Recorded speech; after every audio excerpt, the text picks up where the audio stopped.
दुनिया में किसी इतिहास में आपने नहीं देखा होगा कि एक सिंहासन दो भाइयों के बीच 14 साल फुटबॉल की तरह घूमता रहा, क्योंकि एक परंपरा है जो अपने भाइयों का सर काट देती है, पिता को जेल भेज देती है एक टुच्चे से राज्य के लिए, और एक परंपरा हमारे राघव की है जिसमें एक भाई कहता है कि पिता ने कह दिया तो ये चला जंगल, और दूसरा भाई कहता है कि नहीं, ये भैया का शासन है, इस पर मैं बैठ नहीं सकता, इस पर भैया की चरण पादुकाएं रखी जाए।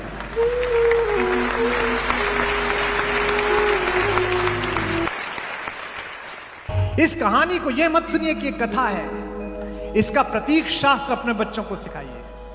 मुझे नोएडा के एक बहुत बड़े बिल्डर हैं, एक दिन उनका फोन आया मेरे पास दूसरी लहर के बाद, कुमार भाई वो जो हमारा सैनिक फार्म में फार्म हाउस है वहां अपने अपने राम कराना है 3 दिन का, 4 वर्षों से सोच रहा था, अब जाके ऐसी स्थिति आई है।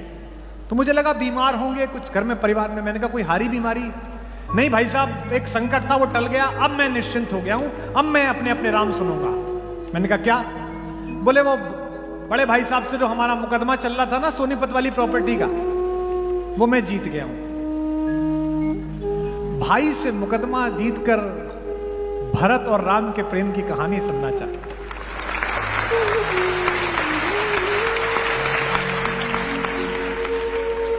क्या फर्जी दौर है, फेसबुक पे 5000 दोस्त हैं और सगे भाई से बोलचाल बंद है।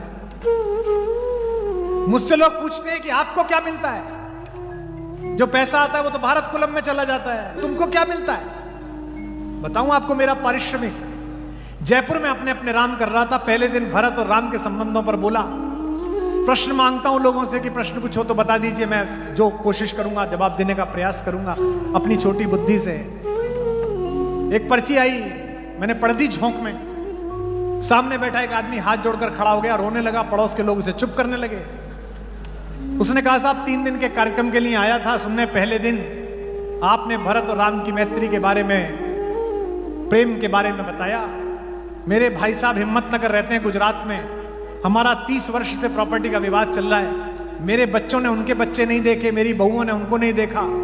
कल सुनकर रात को गया, बड़ी लज्जा आई। अब 2 दिन की कथा और सुनने के बाद परसों के टिकट बुक करा लिए हैं। सारी संपत्ति के कागज लेकर भाई साहब के पास जा रहा हूं, चरणों में डाल दूंगा और कहूंगा भाई साहब आप जो जाने करिए, मुझे मेरे अपराधों के लिए क्षमा करिए। ये पारिश्रम। अगर इन हजारों लोगों में एक व्यक्ति के जीवन में भी इस बात ने प्रवेश किया कि ये कहानी क्या सिखाती है, तो आना सफल है, पारिश्रमिक सफल है, मानदेय सफल है। क्यों चुना विश्वामित्र ने राम को? यह कहानी प्रतीक की है, सिंबल की है। कोई भी बात इसमें ऐसी नहीं है जो कहानी के नाम पे सुना दी गई। विश्वामित्र से कहा 15 साल का मेरा लड़का है, महाराज इसे क्यों ले जा रहे हो, मुझे ले चलो, मेरी सेना ले जाओ। लेकिन विश्वामित्र तो जानते थे किसे ले जाना। विश्वामित्र ने कहा, हे दशरथ, हे रघुवंश के राजा, मैं तुम्हारे इसी बेटे को मांगने के लिए इसलिए आया हूं कि 4 चीजों में से एक भी चीज किसी की जिंदगी में आ जाए तो उसका दिमाग खराब कर देती है, पागल कर देती है। कौन सी चीजें? पहली यौवन, जवानी जब आती है, जमीन में पैर मार के पानी निकालता है आदमी, हमने भी निकाला है, आपने भी निकाला होगा। यही वो दिन है कि छत पे नंगे बदन टहलते थे, यही वो दिन है कि छाती में खांसी बैठ जाती है। जब जवानी आती है तो पागल हो जाता है। दूसरा धन, जब पैसा आ जाता है तो आदमी पागल हो जाता है। ये बच्चियां बैठी हैं, हमारी बेटियां, ये बहुत ब्रांड के चक्कर में है। लंदन जाओ तो पूरी सेल्फ रेजिडेंस ही भरी हुई है, यहां प्राडा है, यहां गुची है। लेकिन जो दुनिया का सबसे बड़ा ब्रांड बना, उसने कुछ नहीं पहन रखा था, एक वलकल पहन रखा था, चप्पल तक नहीं थी, वहीं की लकड़ी तोड़कर बनाया हुआ एक धनुष था, जंगल की लकड़ी से बनाए हुए बाण थे, और जिससे लड़ा उसके पास सब कुछ था। तो दूसरी चीज होती है धन, और तीसरी चीज होती है संपत्ति, वही खानदानी रईस। इसका लोभ नहीं छूटता। हमारे एक मित्र हैं, मुझे एक साधु से मिलाने ले गए, बड़ा सम्मान है साधुओं का, जीवन दे देते हैं लोग बाग, संन्यास ले लेते हैं। मेरी तो हिम्मत अभी तक नहीं हो रही। मन बीच में उमगता है कि छोड़ के चलूं, तो कुछ ना कुछ सामने दिख जाता है, पुत्री की शादी, भारत कुलम, और फिर अचानक रात को जागता हूं कि पता नहीं किस दिन सुबह उठ के कपड़े छोड़ के दूसरे पहन लूं। लेकिन बड़े लोग हैं जो छोड़ देते हैं। तो मैं गया साधु से मिलने, वो बहुत बड़े उद्योगपति थे, अचानक साधु हो गए। 42 मिनट बैठा मैं उनके पास, बताते रहे, कुमार साहब कौन सी गाड़ी यूज करते हैं। मैंने कहा महाराज गाड़ी का क्या है, किसी में भी आ जाता। फिर भी महाराज मर्सिडीज में आया था, मेरे पास भी एस क्लास थी। कुमार साहब जब मैंने संन्यास लिया 427 करोड़ का टर्नओवर था उस साल मेरा। कुमार साहब मेरा मैनहट्टन में भी एक फ्लैट था, मेरा वहां सेंट्रल लंदन में भी एक मकान था। बाहर निकला तो वो सज्जन जो लेके गए थे बोले कितने त्यागी हैं हमारे महाराज जी, सब कुछ छोड़ दिया। मैंने कहा कहां छोड़ दिया? 19 बार जिक्र कराया कि जो छोड़ के आया, तो पढ़ा कहां से? अभी तो पढ़ा ही हुआ है।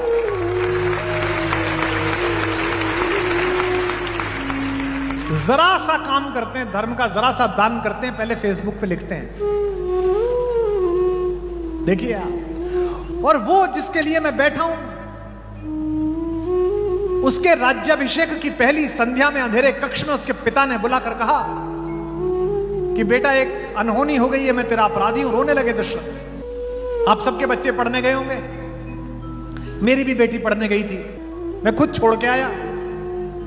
जब उसे हॉस्टल के गेट पे छोड़ा 7 दिन वहीं रहने के बाद, तो पलट के नहीं देखा मैंने उसे, क्योंकि मैं देख ही नहीं सकता था, मैं रो रहा था। हवाई जहाज में रोता रहा।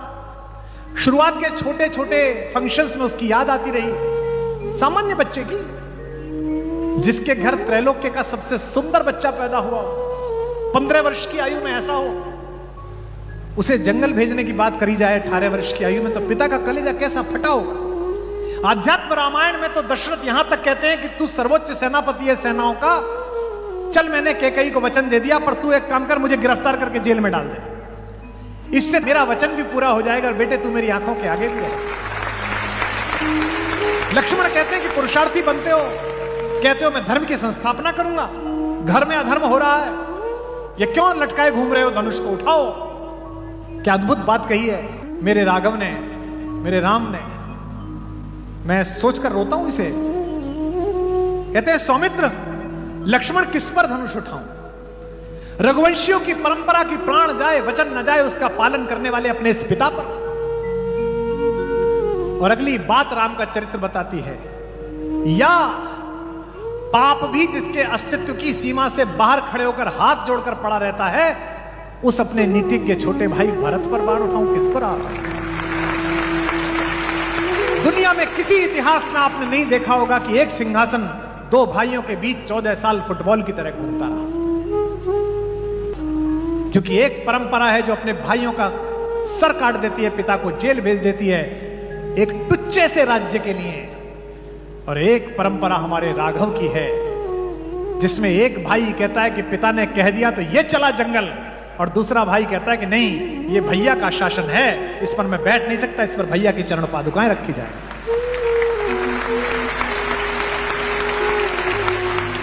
ये बच्चों को सिखाइए, ये बहुओं को सिखाइए कि कैसे श्रुतकीर्ति, मांडवी, उर्मिला और माता सीता एक साथ रहती है। जरा सा काम छूट जाए, लोग आत्महत्या कर लेते हैं। आईआईटी में बच्चे की रैंकिंग नीचे आई, बच्चे ने आत्महत्या कर ली, नौकरी नहीं लगी, डिप्रेशन में आ गया। क्यों? बाकी सब सुना था बेटा, राम कहानी नहीं सुनी थी। अन्यथा सोच के देखिए, कौशल्या ने बुलाया, बेटा क्या हो गया, शहनाई बंद क्यों हो गई, लोग रो क्यों रहे हैं, तेरा राज्याभिषेक है। तो राम ने यह नहीं कहा कि मां मेरा राज्य छीनकर भरत को दे दिया। राम ने जो बात कही उस पर 1000 सिंहासन कुर्बान किए जा सकते हैं। राम ने कहा, मां पिता ने मुझे जंगल का राज्य दे दिया।